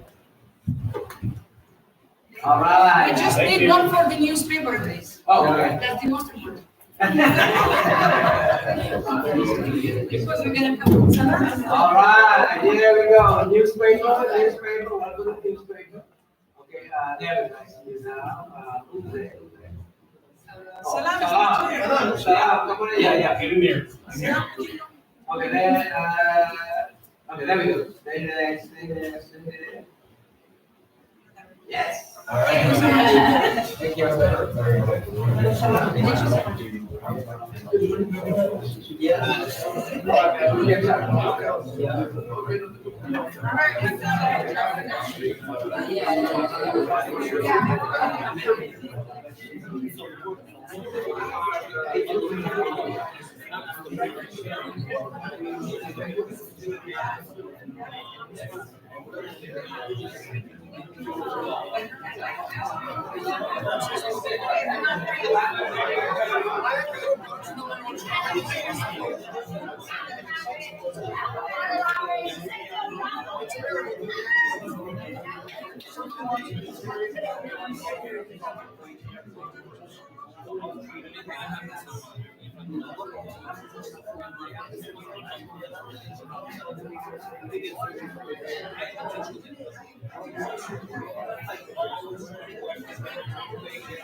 No, no, he está como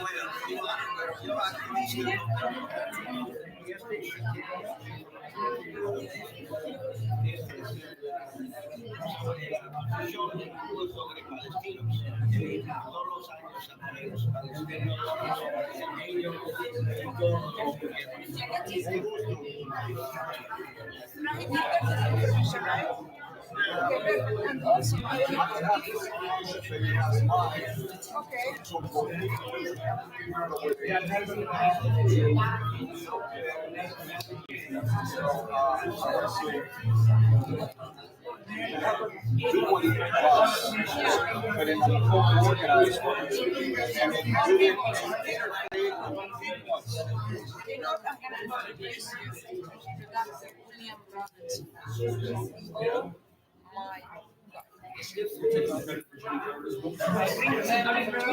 in the organized William Robinson, he's said that you see something about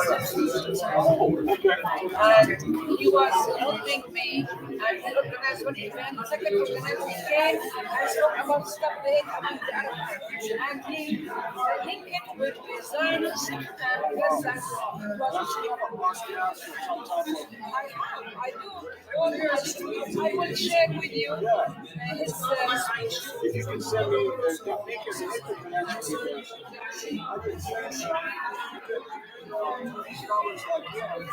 you're just overwhelmed. This is something that we can facilitate by a much bigger audience. Money is an issue, but it's not a problem. Myself, last time I did this small event, I got 150 million. Without the union, because the community will know. Will not. I know what we did. We're not quite working, but we've done some things together. We worked so well.